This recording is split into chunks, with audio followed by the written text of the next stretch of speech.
సభకు నమస్కారం. అలాగే మన పెద్దలు గౌరవనీయులు మనోహర్ గారికి, నాగబాబు గారికి, అలాగే మంత్రివర్గానికి, ఎమ్మెల్యేలకి అందరికీ కూడా నమస్కారాలు తెలుపుకుంటూ ఈరోజు మన డిప్యూటీ సీఎం పవన్ కళ్యాణ్ గారు 12వ ఆర్బవ సభకి ఆయన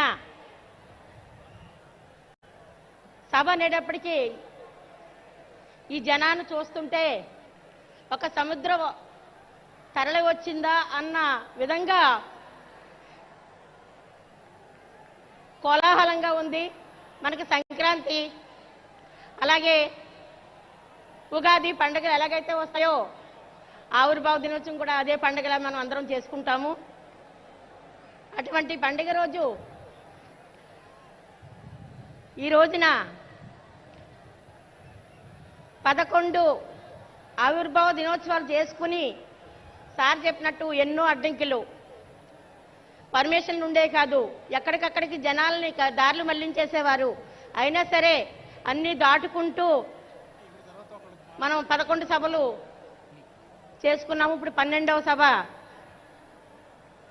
ఎంతో ఘనంగా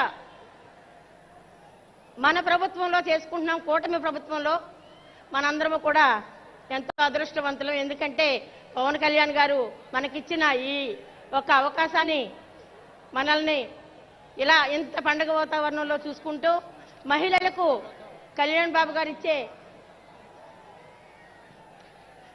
అదృష్టం ఏంటంటే ఒక ముఖద్వారానికి మహిళ అయినటువంటి డొక్కా సీతమ్మ గారు ముఖద్వారం అని పెట్టారు. అలాగే అన్నా క్యాంటీన్లు ఉన్నాయి, మహిళ డొక్కా సీతమ్మ గారి క్యాంటీన్ అని పెట్టారు. అటువంటి మహానుభావులు పవన్ కళ్యాణ్ గారు మన మహిళలకు అంతటి అదృష్టాన్ని ఇచ్చారు.